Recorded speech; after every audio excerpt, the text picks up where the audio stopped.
A seguir, assista ao programa Money Report, com assuntos que importam para você e para a sua empresa. PNC News. Informação que gera valor.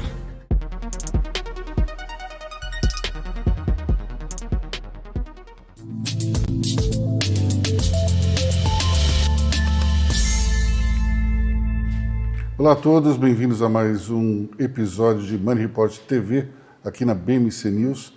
Hoje nós temos como convidados um trio para falar sobre as tendências da economia aqui no Brasil. Esse é um programa que está sendo gravado ao vivo aqui no Hotel Emiliano e nós temos hoje uma plateia. Toda vez que isso acontece, as emoções são um pouco diferentes, digamos assim. Então, nosso trio de convidados é a Clarissa Sadoc, que é da Vibra Energia. Nós temos aqui o Francisco Maturro, que é da rede ILPF, e esse nome quer dizer Integração Lavoura, Pecuária e Floresta.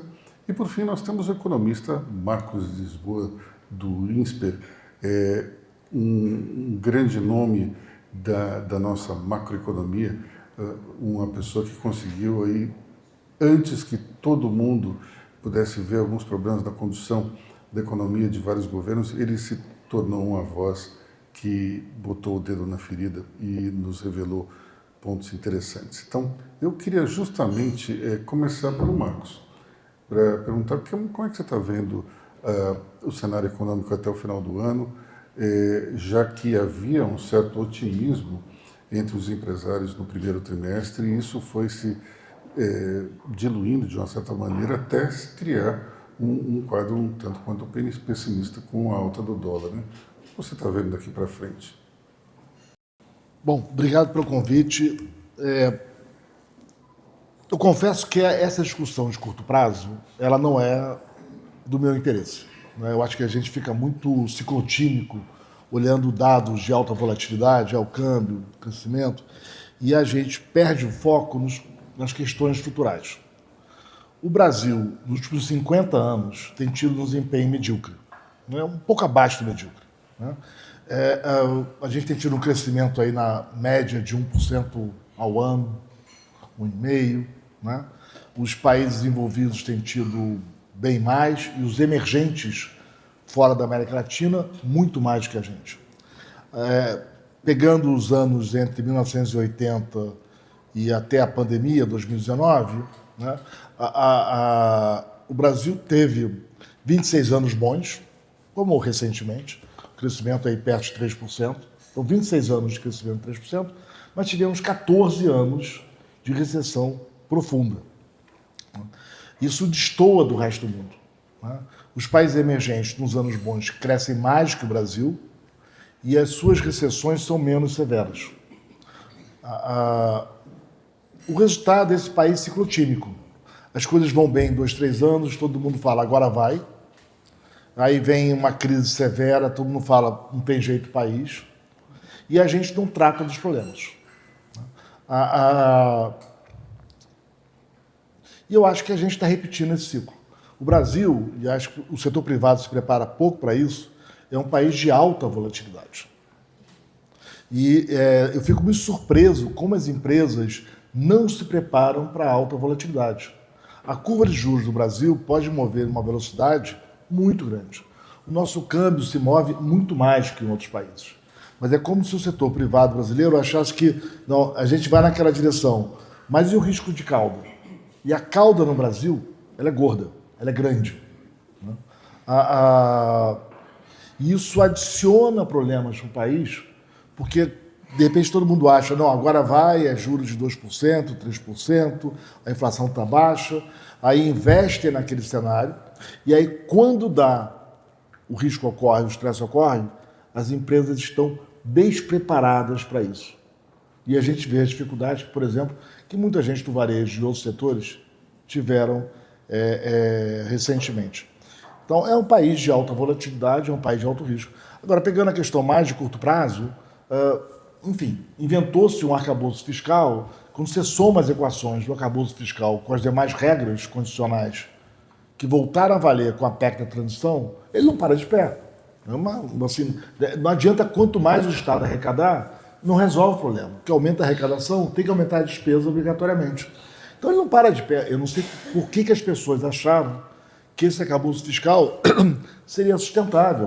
Confesso que eu fiquei surpreso, porque, enfim, 10 minutos de conta mostrava o problema. Eu acho que, em parte, talvez porque foi na contramão do discurso oficial da campanha de que o teto de gastos era ruim, o teto de gastos não funciona. E acho que as pessoas ficaram entusiasmadas. Olha, até o governo atual reconheceu que é importante. Mas essa mania nossa de não fazer conta é surpreendente. Então agora a conta está chegando e o pior é a agenda da Receita Federal, que a gente sabe, enfim, como opera. Ela vai sempre na beirada, vai sempre tentando antecipar, não pagar a despesa, por exemplo, isso já aconteceu em janeiro e na última MP que gerou a polêmica, o contribuinte tem o direito a receber um recurso, a Receita fala, olha, devo, não nego, pago quando puder. Que, de novo, não tem novidade nesse governo. É a mesma agenda econômica do governo anterior. Vou lembrar da PEC dos precatórios, que foi igualzinha. Né? Não tem mudança.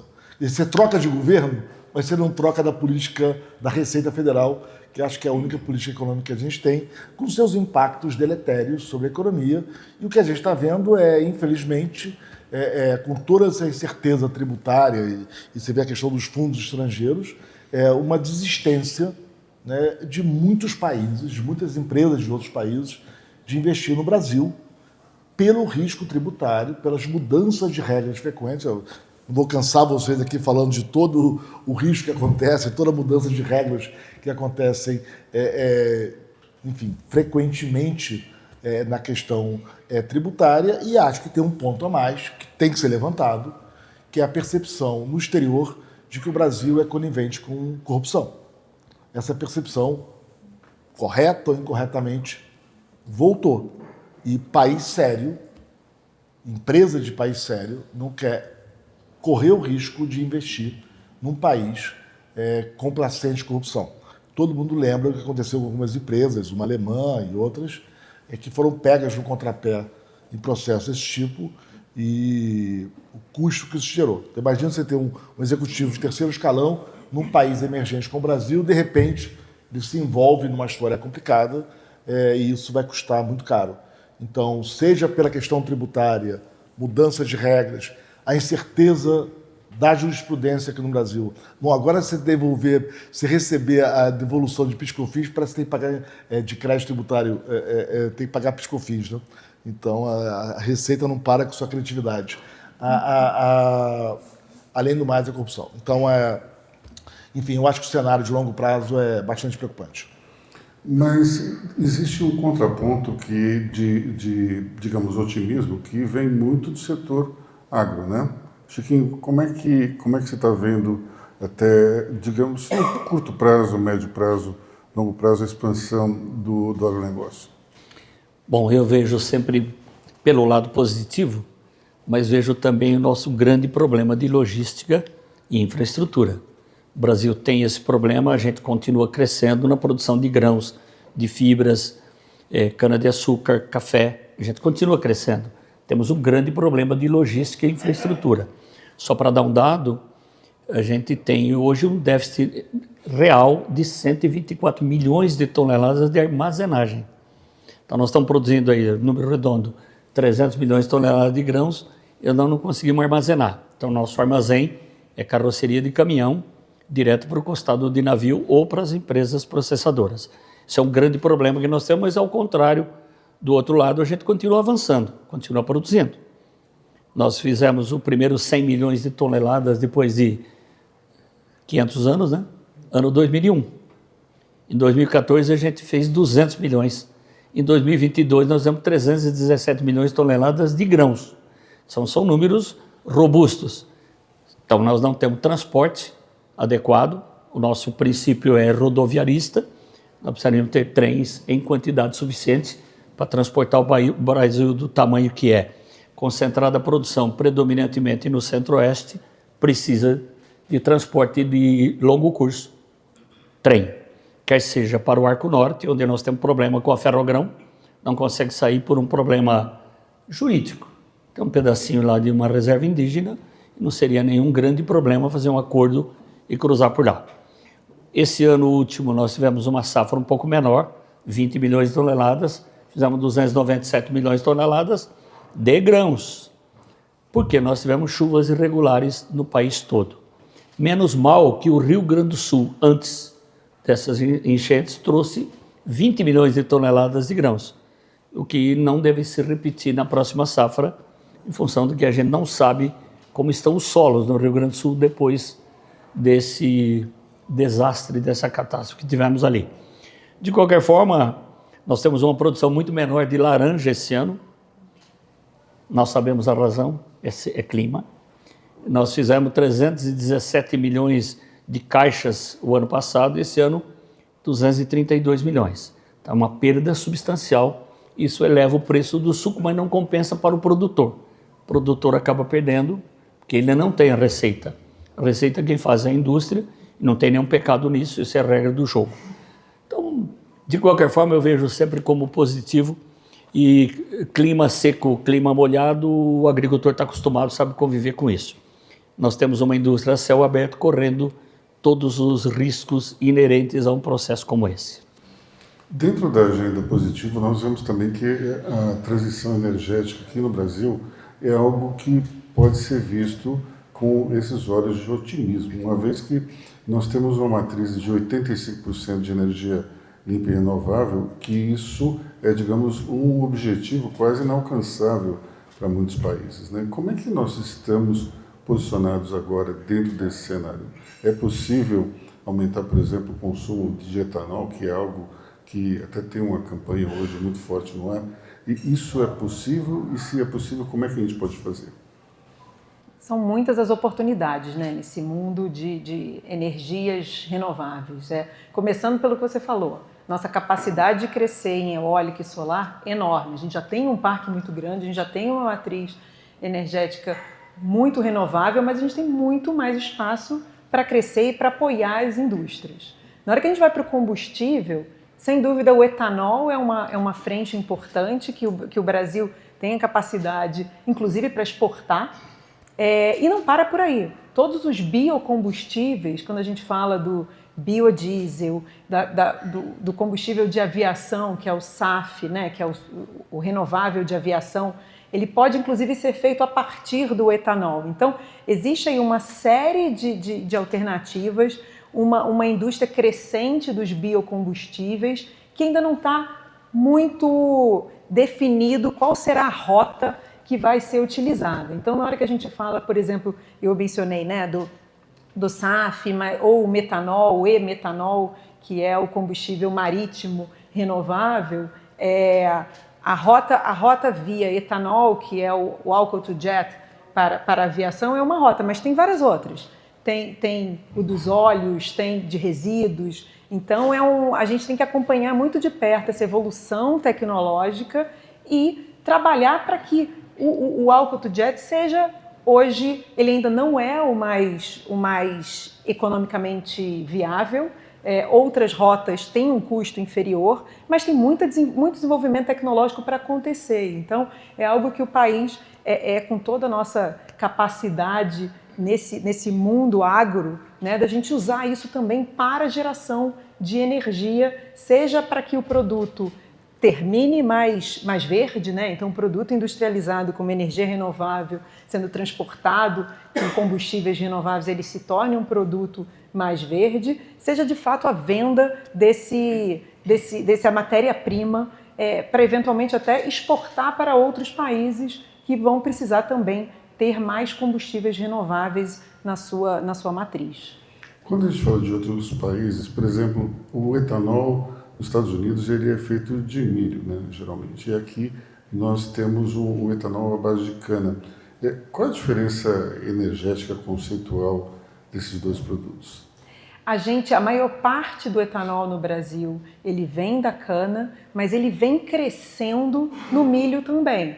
Então, ele é o mesmo produto no final, e é muito interessante essa complementariedade, porque A cana você tem uma safra e o milho você tem outra. Então, você ter mais produtos, mais fontes primárias para a produção do etanol, isso faz com que esse produto tenha menos sazonalidade no mercado. Então, isso é uma vantagem e a gente vem crescendo cada vez mais também no etanol de milho, que ajuda a ter menos oscilação de preço ao longo do ano. Então, é fantástico a quantidade de oportunidades que a gente tem aqui no Brasil. Ou seja, a gente tem a capacidade de absorver o milho dentro do nosso portfólio, mas dificilmente os americanos vão conseguir plantar cana do mesmo jeito que a gente planta. Sem dúvida.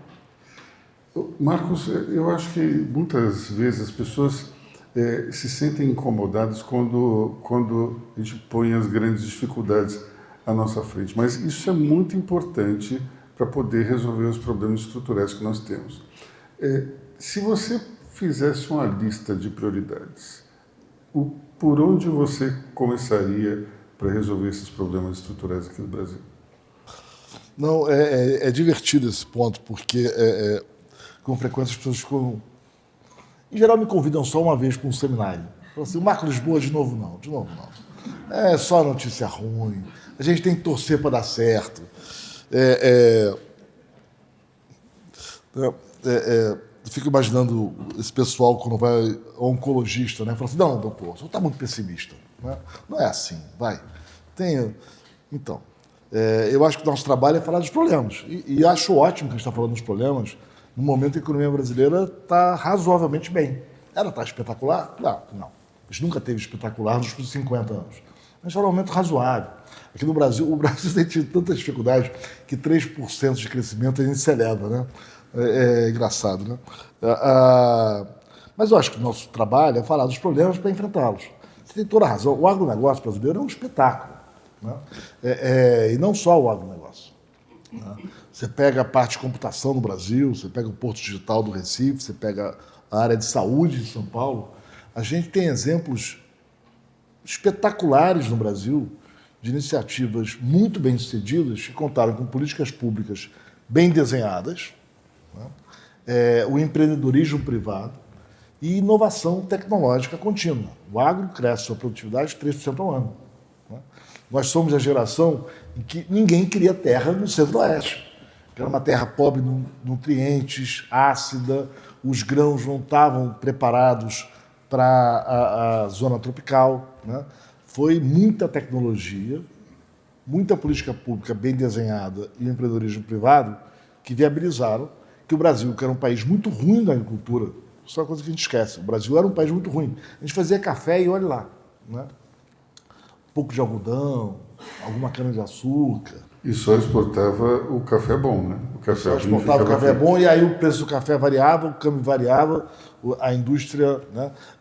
O que melhorou a volatilidade do câmbio para a indústria foi o agronegócio. O aumento da pauta de exportação. Foi parte importante disso depois do petróleo. Mas como a gente perde...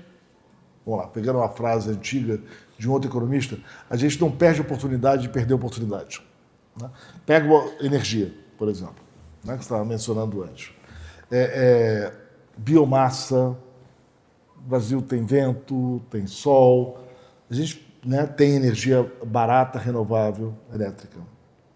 A gente podia ter uma energia barata e confiável. Você vai para Faria Lima, qualquer grande prédio tem que ter gerador. Por quê? Porque falta energia. Na minha casa eu tenho gerador. Falta energia. Por que falta energia? A gente tem uma regulação do setor elétrico absolutamente disfuncional. Uma série de subsídios cruzados. Né? Então você faz aquelas fazendas de energia solar que não pagam pela infraestrutura. Aí quem paga é quem está no mercado normal, que aí tem um preço de energia muito alto. Aí você tem todos esses subsídios cruzados, uma intervenção absolutamente desastrosa no setor em 2013, com a famosa MP, né, que prometia energia barata e oferta maior, deu tudo errado. Várias empresas quase quebraram, a energia está mais cara, esses subsídios cruzados não param de aumentar, estão sempre sendo postergados, né? Os lobbies funcionam com uma facilidade impressionante no país. E o resultado é uma falha no fornecimento de energia cara, para a grande maioria, e alguns privilegiados pagando pouco pela energia, e os lobbies continuando a funcionar. Não tem como ter energia sustentável só com base em eólica e solar. Essas são energias que oscilam. Você precisa da energia elétrica. Aí, na hora que você vai usar o gás, entra um jabuti na capitalização da Petrobras, obrigando que o gás saia do Rio de Janeiro, ele vai até Tocantins, Amazonas, para pequenas termoelétricas, que são ineficientes. Lá ele vira energia para ter um cabo, uma infraestrutura. Se não tem na logística, não vai ter aí também, para vir para São Paulo. A gente vai criando problemas assim. Como é que a gente não consegue pegar o gás do Rio de Janeiro, transformar em energia e trazer para São Paulo? Você inventa esse vale gás que vai circular, e quem vai pagar a conta são vocês, tá? Assim, depois não reclama da conta de energia. Ficou todo mundo passivo com a capitalização da Petrobras e os jabutis que foram enfiados lá dentro. Então, na hora que você não fala dos problemas, não discute os problemas, quando você acorda, é você que está pagando a conta. Não estranha o Brasil ser um país pobre. A gente faz um esforço gigantesco para ser um país pobre, apesar do seu imenso potencial. Hoje o nosso programa é gravado ao vivo e eu vou chamar um dos nossos debatedores especiais, o João Manuel, que é do Banco Travelex. João Manuel. Minha pergunta para a mesa é uma pergunta bem tranquila. Nós, no Brasil, temos um grande desafio de pensar a próxima jornada. Falamos da economia do próximo milênio, ou do que está começando agora, né? E o Marcos bem colocou as nossas dificuldades em infraestrutura, Francisco comentou da questão da agroeconomia, e você comentou, desculpe se esse seu nome, Clarita, sobre a questão energética. Eu acho que o Brasil ainda continua o famoso discurso do país do amanhã, não é? Vemos sempre tanto potencial, vemos tantas coisas que podem acontecer, tantas oportunidades que podem acontecer. A minha pergunta para a mesa seria bem simples, dizendo como você enxerga o que a gente precisaria fazer para que a gente realmente pudesse ser o país do amanhã. Eu acho que essa é a grande pergunta que todo brasileiro sempre tem e sempre faz. Vamos para o Chiquinho, então? Vamos tentar responder, mas é uma questão muito mais econômica. Essa pergunta seria muito boa para o Marcos. Mas eu acho que o governo tem que acertar o seu passo.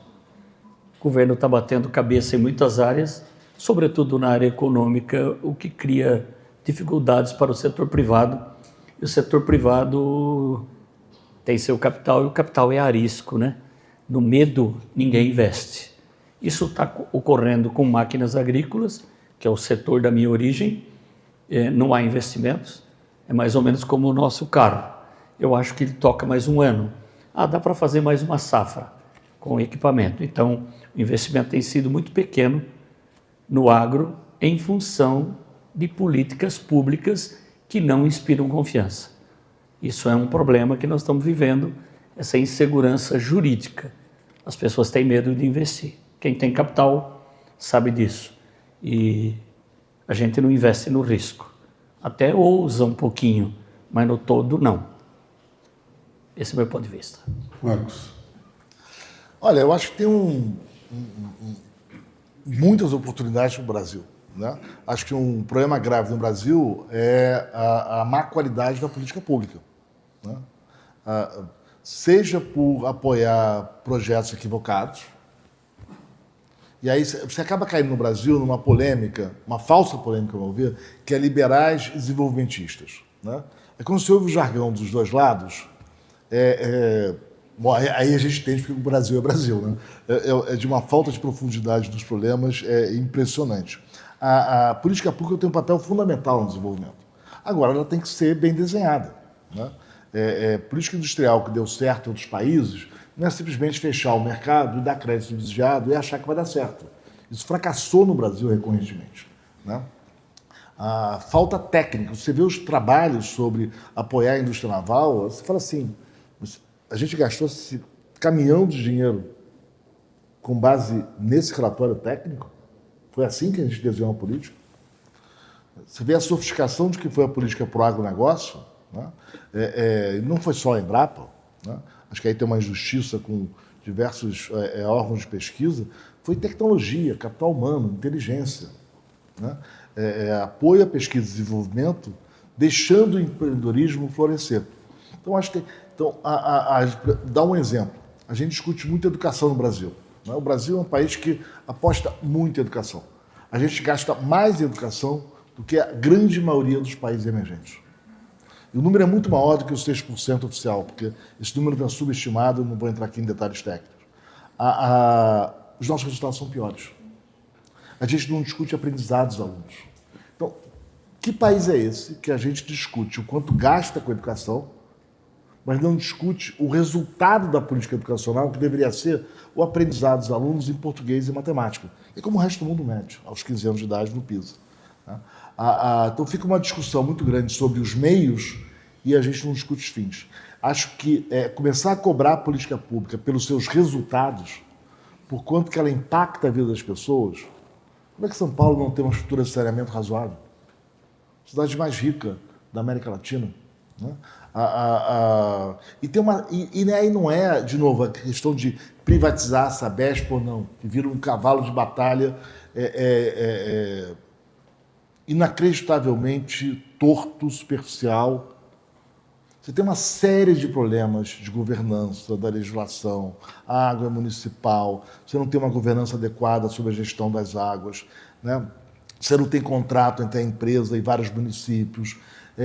A gente foge dos detalhes, a gente foge do cuidado técnico. Eu acho que se nós, como sociedade, começarmos a cobrar mais, primeiro, avaliar a política pública pelo seu resultado, ter mais cobrança sobre os fundamentos técnicos que está sendo proposto na comparação com os demais países, e ter mais paciência para discutir a técnica, em vez do discurso de torcida organizada. Eu acho que a gente poderia estar bem melhor do que a gente está. Para pegar o exemplo do milho, a energia do milho é espetacular. Você pega o milho, se usa 100%. Parte é etanol, parte é proteína para animal. Assim, de novo, é o setor privado com a inovação. Vamos deixar o setor privado inovar e vamos ter boas regras do jogo que a gente consegue superar o nosso atraso. Bom, Posso só complementar Claro. um item menos macro, mas a gente tem muita necessidade de logística, são oportunidades para fazer a diferença, ter investimento de logística. Agora, além disso, eu queria falar dos investimentos que estão acontecendo no mundo inteiro em data center.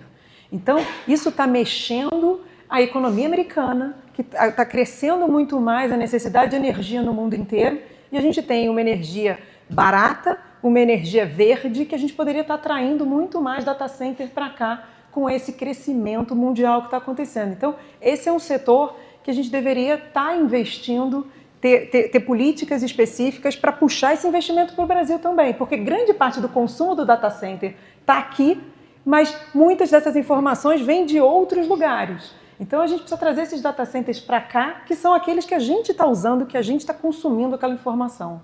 Chiquinho. Bom, você falou, Marcos, do DDG e você falou do etanol. E ainda tem o óleo de milho aí no meio. Tem, verdade. Tem o óleo aí no meio ainda, que é outra riqueza. Então, o milho é tudo mesmo. E nada disso compete com a alimentação humana.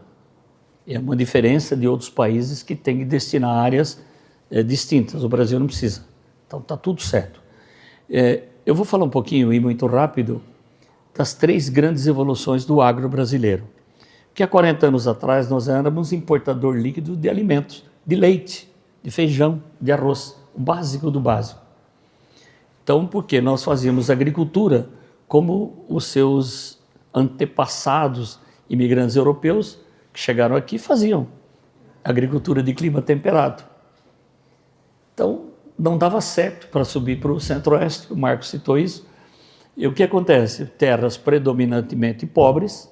A primeira mentira no Brasil foi Pero Vaz de Caminha que fez, né? O Brasil é um solo predominantemente pobre, onde nós temos que fazer correções, começar do calcário, calagem, alto teor de alumínio nesse solo.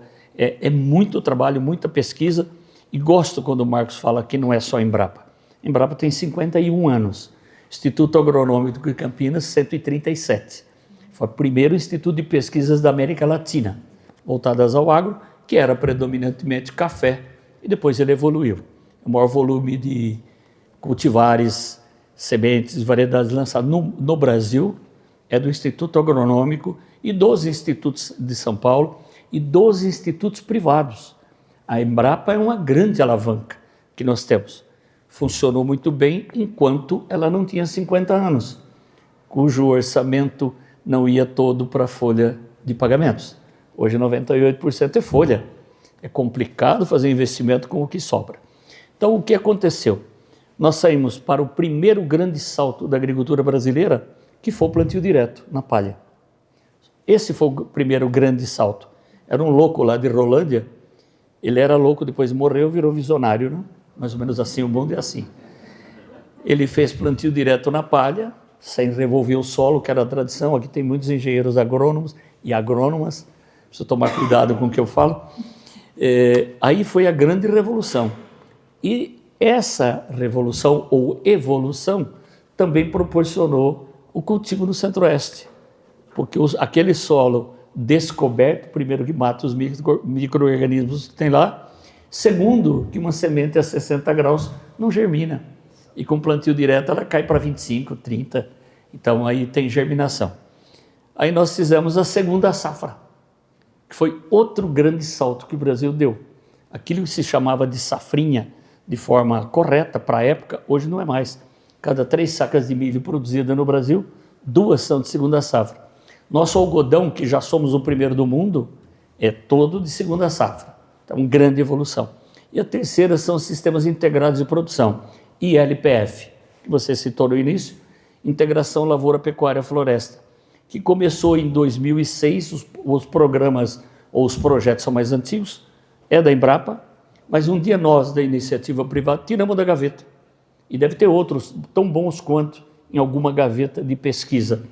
Tiramos da gaveta em 2006 e hoje, Integração Lavoura, Pecuária e Floresta, já somos 17 milhões e 500 mil hectares.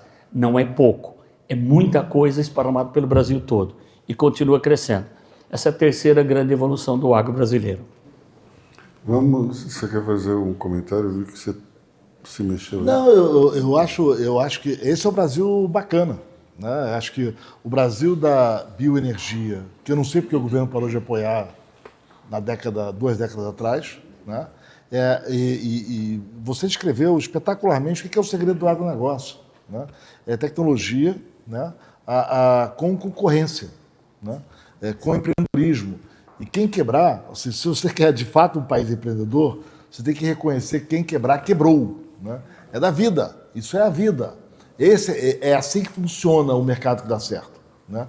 E no Brasil a gente fica salvando o fracasso. Né? Bom, não dá errado à toa. Né? Mas a gente tem ótimos exemplos no Brasil, e aí não só os institutos privados de pesquisa, que foram espetaculares, com toda a razão, e as universidades públicas muito boas, Vassouras, Lavras, Exalc aqui em São Paulo, e que não recebem o reconhecimento devido. Agora, a gente tem um problema, não querer perder o gancho. O problema no Brasil é o seguinte: quando você aumenta o tamanho do Estado, infelizmente, sobretudo nas últimas décadas, isso não vira melhor política pública. Isso é capturado por gastos obrigatórios. Isso vira aumento de folha salarial, de pensões, de aposentadorias. E o Brasil é um país estranho. Eu tenho uma dificuldade imensa de explicar isso para o estrangeiro. Quando tem mais receita, isso vira maior gasto obrigatório. Quando tem dificuldade, você não pode cortá-lo jamais. Isso gera... A política pública no Brasil ela é pró-cíclica. Ela aumenta o ciclo econômico. E como você não discute o destino da política pública, isso é capturado pelo meio. Né? A gente viu na pandemia, o governo federal, infelizmente, cometeu equívocos graves, em particular, transferindo um volume de recursos para estados e municípios muito maior do que eles tinham perdido. O Supremo, com uma precipitação desinformada, cancelou pagamentos de dívidas. O que aconteceu com a imensa quantidade de recursos que estados e municípios receberam na tragédia da pandemia? Aumento dos salários das aposentadorias. E agora estão batendo em Brasília pedindo mais apoio, mais recursos, porque não tem como pagar a conta. Bom, a gente sabe como a conta vai pagar. A gente vai pagar a conta por meio de tributos crescentes, não para ter melhor política pública, mas para financiar um Estado, a meu ver, incrivelmente disfuncional, que gasta consigo mesmo e não para benefício da população, em grande maioria. Eu vou chamar um dos nossos convidados especiais, nosso debatedor, Leonardo Deio, CEO da One Global. Leonardo. Obrigado. Aproveitar que temos aí 3 lideranças de 3 indústrias, eu queria levar minha pergunta para a mesa. Como é que vocês estão enxergando, no ponto de vista de cada um, a reforma tributária que começou num formato, até, de certa forma, muito interessante, e ao longo da jornada foram feitas as suas mudanças aí para apoiar classes, mas eu queria entender, na visão de cada indústria, cada liderança, como que vocês vão ver esses próximos anos aí. Vou começar pelo Marcos, para dar uma visão mais abrangente. E bastante otimista. Eu, por acaso, acho que ontem à noite saiu uma entrevista minha com a Vanessa Canado, que foi a autora da PEC 45, no lado B do Brasil Juno. Né? Posso falar da concorrência? Claro, Você claro. topa a concorrência. Que a gente discute longamente a reforma tributária, então não vou entrar aqui nos detalhes. Eu estou preocupado. Para variar, Brasília, não só Brasília, o país é muito aderente a grupos de interesse. A sociedade brasileira acha razoável grupo de interesse. Né? A gente acha razoável bater na porta do Estado e pedir um privilégio para si. Deixa eu começar quando eu vejo profissionais liberais, economistas, advogados e médicos que faturam mais de 5 milhões de reais por ano, sem ter nenhuma grande despesa, uma sala e uma secretária, pedindo para ter um regime tributário privilegiado, eu fico horrorizado. Né? Eu não quero encontrar as corporações de economistas durante muito tempo, que foram nessa onda dos médicos e advogados. Eu fico realmente... eu lembro da OAB do Raimundo Faoro, né? Combateu a ditadura, um homem de trabalhos incríveis, né? Os Donos do Poder, o trabalho dele sobre Machado de Assis. Como é que ele estaria reagindo ver a OAB, né? Junto com associações de médicos e economistas pedindo tratamento privilegiado? O agronegócio entrou nessa com a cesta básica, aí, com tanta coisa boa para contar do agronegócio, é uma medida assim, absurda. Isso privilegia os mais ricos, não é a maneira de fazer. A gente sabe que tributar a cesta básica e transferir o dinheiro direto para os mais pobres via Bolsa Família reduz a desigualdade de renda 12 vezes mais. É um impacto 12 vezes maior você tributar todo mundo igual e transferir o dinheiro para os mais pobres. Então, eu sempre falo dos méritos do agronegócio, eu fico surpreso com o seu lobby pelo atraso. Né? Isso são apenas alguns exemplos, você pegar a lista. Né? Não se faz redistribuição de renda via imposto sobre consumo. Esse é um imposto pacificado no resto do mundo. A gente está incrivelmente atrasado nisso. A reforma era para ser um grande avanço. Infelizmente, ela não será o grande avanço que poderia, em função de uma sociedade que acha razoável pedir privilégios e o Estado que acha razoável conceder privilégios. A alíquota deveria ser única para todos os setores, deveria ser um imposto muito fácil, nota fiscal do que vende, menos nota fiscal do que comprou, alíquota única, não dá contencioso nos demais países. Né? Infelizmente, grupos ligados ao fisco agora impuseram que tem que garantir que quem vendeu pagou um imposto. Isso é gerar um ônus para o contribuinte inacreditável, inaceitável, aliás, não é normal isso. E os lobbies, por tratamento privilegiado, foram... e tem uma coisa ainda mais divertida, que tem muito lobby incompetente no Brasil, né? O Estado acabou concedendo vários benefícios para vários lobbies, e eles não fizeram a conta direita. Eles vão perder dinheiro. Eu só queria fazer um comentário antes de passar a palavra para o Chiquinho, que eu acho que o Brasil precisa ter uma legislação em relação ao lobby. Quando você tem um lobby claro, definido por leis como os Estados Unidos, o jogo é claro e é simples e é republicano.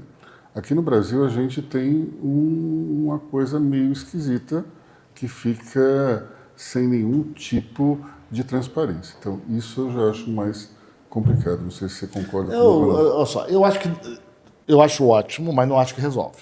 Porque primeiro é o seguinte, vamos lá.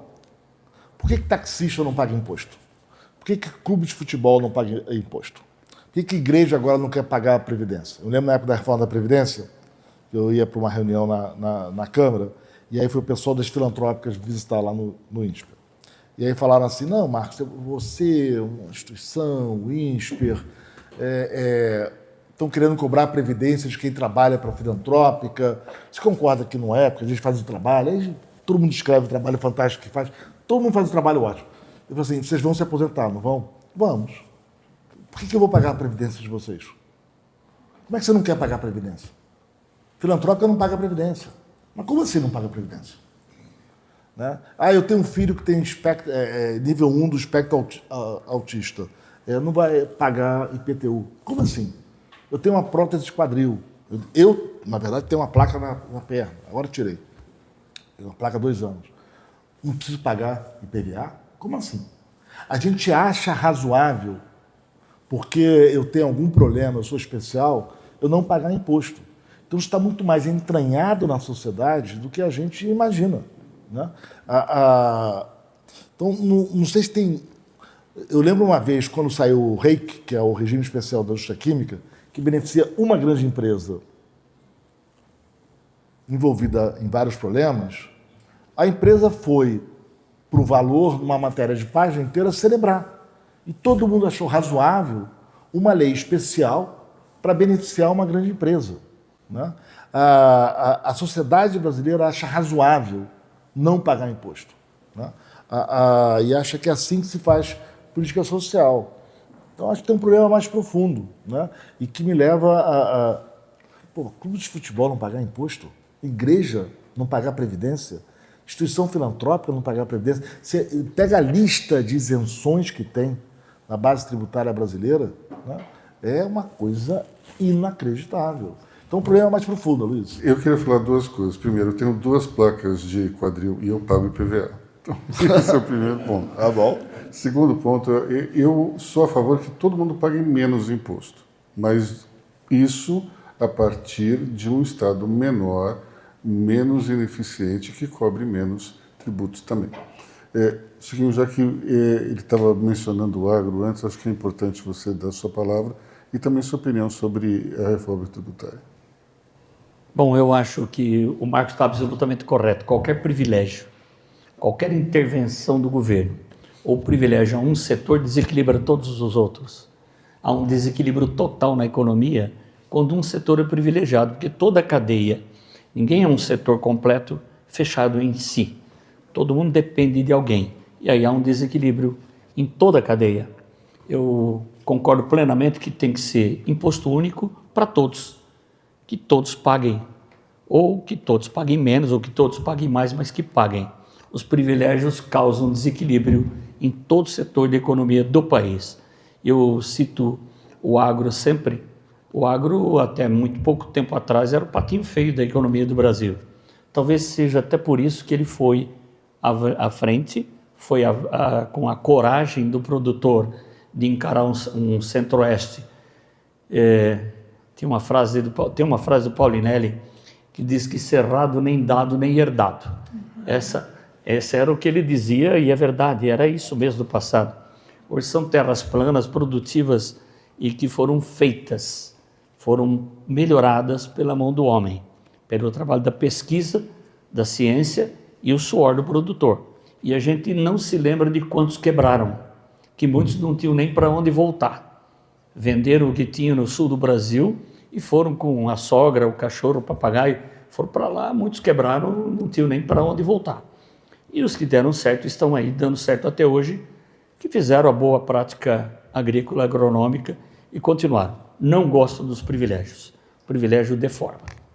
E quanto mais simples também a tributação, menor o risco de assimetria, né? De sonegação fiscal. E essa é uma alavanca para que todo mundo pague menos imposto enorme. Quando você tem uma tributação mais simples, tem menos brecha, tem menos risco, e isso também favorece o custo final. E quais os impactos da reforma no teu setor tributário? Olha, a gente está acompanhando bem de perto, a gente ainda está vendo como que ela vai ficar. Acho que um ponto muito importante para o setor de combustível é a tributação na origem. Quanto mais na origem for essa tributação, menor o risco de que na cadeia haja perdas, né? E haja essa assimetria, haja esse escape de tributações, e com isso tem aí preços diferentes em players diferentes do mercado. Vamos chamar aqui o nosso debatedor especial, nosso convidado, Cláudio Martinelli, que é da Kaspersky. Olá, bom dia a todos. De certa forma, eu me equiparo ao Marcos quando vê os problemas acontecendo, porque todo dia eu vejo um problema de cyber acontecendo por aí. Todo dia tem um vazamento de dados, todo dia tem um problema, mas eu procuro ser um pouco otimista. O Fórum Econômico Mundial diz que a transformação digital e os meios digitais contribuem para uma queda da inflação, se não me engano, entre 1 e 1,5% menos inflação global por conta dos mecanismos digitais, da transformação digital de um modo geral. E vendo a fala de todos vocês, eu queria colocar esta consideração para que vocês me dissessem se eu estou pensando correto. O Brasil produz muita coisa boa, produz excelentes materiais na agricultura, produz energia limpa, tem a matriz energética mais limpa do mundo. A gente não precisa de carro elétrico no Brasil porque já não somos tão poluidores como outros países. E produzimos um outro material fantástico, excelentes executivos malabaristas. Se a nossa economia é desafiadora, ela cria a criatividade no meio empresarial, no meio do empreendedorismo. A gente tem que se virar. Não é à toa que vários executivos brasileiros são chefes de multinacionais e me põem nesse mesmo cenário. A gente acaba explicando lá fora como é que é dar nó em pingo d'água, a NASA vem, né? Então, aproveitando uma fala do Marcos, eu queria propor para você, Aloysio, vamos criar um fórum chamado O Brasil Bacana? Porque eu acho que a gente tá faltando a gente propagandear, a gente mensagear mais o Brasil bacana. O Brasil lá fora vê o executivo corrupto, vê a falta de transparência na tributação, vê os ataques ao ecossistema, vê tudo de mal. E a gente faz pouco para falar o bom que a gente tem e que talvez não só pontuar as coisas negativas que têm que ser corrigidas, sim, tem que ser corrigidas, mas pontuar aquilo que funciona, que deveria ser replicado mais, deveria ser incentivado mais, em vez de copiar um modelo de um país europeu que dá certo. Qual é o nosso modelo que deu certo que tem que ser replicado mais? Como eu coloco mais valor na agricultura, em vez de exportar o bem, a matéria-prima, exportar a matéria acabada com mais valor incorporado? Como exportar mais executivos globais? Como exportar energia? Como essas coisas que realmente funcionam no Brasil poderiam nos dar uma alavancagem positiva de imagem e de mais oportunidades de negócio? Não sei qual é a mesa pode me dizer que eu estou sonhando? Olha, eu posso dizer o seguinte, que a ideia é ótima, mas eu acho que a Cris não vai topar esse nome do Brasil Bacana, não. Mas a gente pensa em alguma coisa diferente. Eu ouvindo você, Cláudio, ouvindo também todos aqui na mesa, a impressão que eu tenho é que, ultimamente, nós não temos falado muito sobre o Brasil, nem para falar bem e nem para mergulhar profundamente nos nossos problemas. Eu acho que está faltando, de fato, um debate mais aprofundado, porque a gente sabe que tem problemas, mas dificilmente a gente discute isso de uma forma mais forte. a gente não consegue também falar bem do que o país tem de privilegiado, porque simplesmente nós não resolvemos a lição de casa anterior. Então, ficamos num limbo, sem falar bem e sem falar mal, né? Mas eu tenho a impressão que a gente precisa aprofundar um pouco mais essas discussões dos problemas, porque ser otimista não é não falar dos problemas.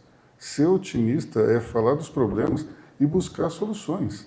E talvez nós estejamos perdendo uma oportunidade grande nos últimos anos de mergulhar mais profundamente nesses problemas. E aquilo que você estava falando, geralmente me convidam para um debate, eu acho que faz parte disso tudo. Assim, olha, o cara é muito pessimista. Não, você está simplesmente botando o dedo na ferida. Eu acho que... eu concordo, acho que tem que falar mais do Brasil que dá certo, eu tenho escrito sobre isso, porque a gente podia aprender com o Brasil que dá certo. A gente tem ótimas experiências em educação, né? Eu fui bastante crítico sobre a educação no Brasil, e ela, de fato, em geral, é muito ruim, inclusive nas escolas privadas da elite. Quando eu estava no INSPER, eu ficava chocado. Alunos das melhores escolas de São Paulo chegavam com a cabeça... Enfim, se apertava com 3 perguntas e o argumento não parava de pé, né? Com raras exceções, né? As escolas privadas de São Paulo são muito ruins, né? Enfim, mas a gente tem histórias maravilhosas como o Ensino Fundamental 1 em Sobral, né? Não sei quem já esteve lá, visitou, eu estive visitando, é impressionante a qualidade. E lá foi né? Aquela família comprou comigo crédito pela eternidade, não importa quantos disparates façam depois. Se chegar lá, sai um número ruim de educação nos anos 90, o Cid Gomes botou embaixo do braço e falou: isso aqui é um problema, ninguém dá uma bola, isso aqui é um problema, é um constrangimento, né? O irmão dele, que era o secretário de Educação, tocou a agenda com a Isolda, que era sub, e fizeram escola. Você vai no bairro rico, no bairro pobre, a escola é a mesma, eles têm protocolos bem estabelecidos, têm avaliação de desenvolvimento de competência, né? Enfim, toda uma dinâmica e o desenvolvimento dos alunos é responsabilidade da escola. Se o aluno vai bem, a culpa não é do aluno, é da escola, né? Você vê os protocolos de ensino são fantásticos. Como é que a gente não consegue copiar Sobral para o resto do Brasil? Tem boas histórias. A política pública no agronegócio com o empreendedorismo foi muito bem desenhada. A nossa política industrial do PSI da última década foi um fracasso. A gente não consegue reconhecer fracasso, né? Sete Brasil. O que virou Sete Brasil? O que virou o estaleiro pela terceira vez, né? E aí fica nessa coisa, você é liberal, né? Tem que desenvolver. Não, desenhar bem política pública, né? E a gente não faz isso. Você falou do Paulinelli, acho que merecidamente, enfim, foi um grande ministro, mas ele pegou um barco que já tinha sido iniciado. E eu acho que o setor, eu vou falar publicamente, não faz a devida homenagem ao Eliseu Alves. Eliseu Alves foi quem foi, além de ser uma figura genial, eu tenho uma admiração gigantesca por ele, ele desenhou a melhor política pública de desenvolvimento setorial que eu conheço na minha vida. Eu nunca vi alguém com uma capacidade. Ele falou assim, e ele usava aquelas metáforas, ele é meio um protestante suíço, né? Ele usava as metáforas lá do interior, e falou assim: Marcos, a política pública é que nem tiro de cartucheira. Eu falei: como é que é isso, Eliseu? Eu sou carioca da Zona Sul, pô, não posso ideia. Não, cartucheira, sabe aquele bando de chumbinho? Um deles acerta o alvo. Ele falava assim: você forma muita gente boa, você sai treinando gente boa, e dá um problema. Um deles, Marcos, vai resolver o problema. E o segredo do agronegócio brasileiro foi isso, com muita competição, e sabendo qual é o espaço do setor público, qual é o espaço do setor privado, deixar a competição. Muita gente quebrou no caminho, assim é mercado. Quem deu certo, o resultado são 50 anos com a produtividade crescendo 3% ao ano, é um número avassalador, né?